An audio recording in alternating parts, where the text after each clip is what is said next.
बनाने की। तो मैं यहाँ पे कि बस पैसे नहीं कर सकता। शाम में ये मेरी डिस्कशन चल रही थी कि क्या एक यंगस्टर को, नॉट यंगस्टर यानी 30s की लाइन में एक बंदा है, मतलब 30s का लो 25 बब है और 30 प्लस है, नॉट 40 प्लस 30 बब की या 30 की लाइन में बंदे हैं, उनको पहले अपना घर लेना चाहिए या री इन्वेस्ट करना चाहिए। तो मैं कह रहा था कि हाँ मेरी राय है कि देखें हम एक घर एक ऐसी चीज़ है ना कि आपके पास कुछ भी नहीं होता ना, क्योंकि बिजनेस एक ऐसी चीज़ है कि हर बंदा, तो आप भी एक बात हो, some people are made for business and some people made for jobs. Okay ठीक है, मतलब देखो कुछ लोग, मैं एग्जांपल देता हूँ, मैं देखो कुछ लोग जॉब में इतना कमा रहे थे जितना लोग बिजनेस में नहीं कमाते। ये मेरी एग्जांपल है, some people are made for business and some people made for job. कि वो बिजनेस से ज़्यादा कमा जॉब में कमा रहे होते हैं और हैप्पी होते हैं, सेटिस्फाई होते हैं। मैं तुम्हें कह रहा हूँ कि लोग कहते हैं कि इन्वेस्ट करो, आप घर बाद में लो, तो मैं कहता हूँ घर पहले लोगों की होता है कि 100% गारंटी नहीं आपका बिजनेस सक्सेसफुल हो या ना हो। तो आप घर जी आपको एक सिक्योरिटी होती है, अगर आप किसी भी कंट्री में आपको सिक्योरिटी होगी कि एटलीस्ट कल को मैं जीरो पे भी आ जाता हूँ ना, मेरे पास अपना घर होगा। कल को आप जीरो पे आ जाए ना तो आपका अपना घर गया। पता हम आप इस बारे में क्या राय है? देखिए अभी मेरी राय है इस पर आवाज़ है।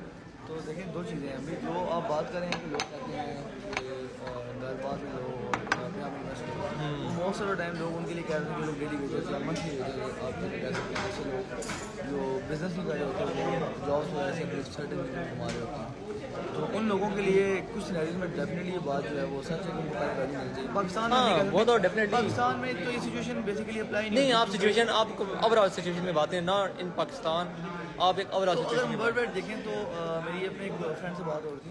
नहीं, हम भी देखा होगा अक्सर वो भी आप चैनल मोबाइल में ट्रेडर है, हम उनको ये टैग करेंगे, साथ में आपने उनको जरूर चेकआउट करना है। तो लेकिन वो यूके में होते हैं, मैंने उनसे इस बारे में बात हो रही थी, तो वो मुझे बता रहे थे कि कुछ लोग यहाँ पे बेचना फंसे हैं घर लेने की वजह से, मॉर्गेज की वजह से। क्यों फंसे नहीं हैं? अभी क्योंकि वो लोग अपनी इनकम से ज़्यादा ना अपने घर के पीछे जो नहीं है, उन्होंने अपनी इनकम का सर्टन पोर्शन में भी 70-80% जो पोर्शन है ना वो घर की मद में जो नहीं है देना पड़ रहा। right now we are talking about business, not about jobs. So these are those people stuck in a job because they have a huge mortgage to pay every month. That's why they're stuck in a job. But I'm talking about business. Like, should I reinvest all the money I earn, reinvest, or should I first buy a home and then improve my business? I'm in my 30s. Okay, my scenario is I'm 32 right now. So certainly you should divide your income into two parts, maybe three parts, and you should invest one part on yourself. One you should save for your house or whatever you want. One you should spend. मेरा कहने का मतलब है कि मैं इस बात से एग्री नहीं करता। लोग कहते हैं कि पहले आप अपने बिजनेस को सुपर सक्सेसफुल करें फिर आप अपना घर बनाएं। एक नॉर्मल सक्सेसफुल आपका बिजनेस है, अच्छा आपका गुजारा हो रहा है, ज़्यादा आपको नवाजा अच्छी तरीके से आप खुशहाल ज़िंदगी गुजार सकते हैं, तो अपना घर ले लें। वेट ना करें आपका जब बिजनेस अच्छा बने। अगर आप एग्जांपल देता हूँ कि पाउंड में चलो एग्जांपल लेते हैं, अगर आप 1 लाख पाउंड आपके पास है तो बेहतर है घर ले लें या कि उसको सेव करके आप पूरा 1 लाख पाउंड अपने बिजनेस में इन्वेस्ट करें। तो आप क्या रेफर करेंगे? देखिए डेफिनेटली इस सिचुएशन में तो मैं आपको रिकमेंड करूँगा घर ले लें, क्योंकि आप अभी आपको कंप्लीट लाइफ सेविंग तो नहीं है ना। बिल्कुल डिफरेंस एक जॉब वाले बंदे के लिए हम भी उसकी वो एक तो इनकम जो कमा चुका वो भी उसी घर के अंदर जाएगी, जो वो फ्यूचर में कमाएगा वो भी उसी घर के अंदर जाएगी। बिल्कुल। उस सिचुएशन में आप स्टक हो जाते हो। विद बिजनेस आप स्टक नहीं हो गए ना। लेट्स से आपने अगर 1 लाख पाउंड कमा लिया और आपने 1 लाख पाउंड इन्वेस्ट भी कर दिया, तो वो मतलब आपकी इनकम फ्यूचर इनकम तो नहीं उसमें जा रही ना, वो आपका कैश आपने इन्वेस्ट कर दिया, फर्दर आपके पास इनकम जा रहा है, बिजनेस आ रहा है, इनकम स्ट्रीम आपकी चल रही है, आप फर्दर आप वहाँ से पैसा कमा सकते हैं, बिजनेस में वापस इन्वेस्ट कर सकते हैं। जॉब वाले बंदे का ये होता है कि जो कॉमन प्रैक्टिस है मोस्ट स्पेशली पाकिस्तान में तो नहीं लेकिन अब्रॉड में बहुत कॉमन प्रैक्टिस है कि लोग एक यंग एज में घर ले लेते हैं, 20 में अपने 20s में घर ले लेते हैं।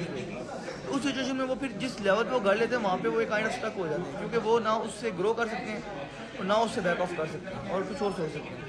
मतलब ऐसा समझ लें यहाँ पे हम कि एक बंदे ने अगर 23 या 24 की एज में घर ले लिया ना, तो उसके बाद वो बंदा लाइफ में बिजनेस नहीं कर सकता। As far as I can. चलिए असलाम, मैं आपको एक और सिचुएशन देता हूँ। आपने मैंने सिचुएशन को ना देखिए, असलाम एक बंदा है जिसने ना अपनी 20s से ना वो घर कमा रहा है, उसके बाद ना इनफ सेविंग हो गई अपना बिजनेस स्टार्ट कर सके।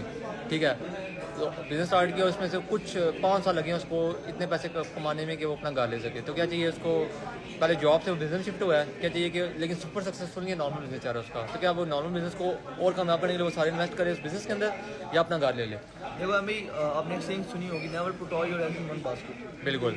सो आई वुड से कि अभी वो पोर्शन इन्वेस्ट करे, सारा कभी भी इन्वेस्ट नहीं करना चाहिए। बिल्कुल, लेकिन घर लेना ज़्यादा इंपॉर्टेंट है ना। मैं लोगों को बताना चाहता हूँ importance of your own home. उस पोर्शन से अफोर्ड कर सकते हैं। कर सकता है, लाख पाउंड है, अगर एक बंदा एनुअली लाख पाउंड सेविंग है उसके पास। लेट्स से एक बंदा एनुअली 1 लाख पाउंड कमाता है, तो 1 लाख पाउंड कमाता है, तो उसको हमें for this specific conversation I would like to say, तो वो हमें 1 लाख में से लेट्स से 30,000 स्पेंड करता है साल के अंदर। 30 उसको चाहिए कि वो बिजनेस में वापस इन्वेस्ट करे ताकि उसका बिजनेस ग्रो करे, 30 उसको सेविंग रखनी चाहिए। अब जब उसकी सेविंग इतनी हो जाए कि वो घर बाय कर सके तो वो ज़रूर घर बाय करे, क्योंकि वो उसकी सेविंग है। बिजनेस में तो 7 पैसा इन्वेस्ट हो रहा है। बहुत शुक्रिया सलाम भी आपका टाइम का, तो इंशाल्लाह हम आपको नेक्स्ट टाइम आपको कभी भी ऐसे इंटरव्यू वगैरह या किसी बारे में भी कोई चीज़ चाहिए हो, बाकी तो अपना ज़रूर आप भी मेरे से कोई और लोगों के क्वेश्चन होंगे या कोई और राय चाहिए होगी तो हम आपको ज़रूर इनवाइट करेंगे। तो इसी तरह के क्वेश्चन आंसर के सेशन में हमारे पास चलते रहेंगे और बिज़नेस की वीडियोस भी आती रहेंगी। Thank you so much. रखें।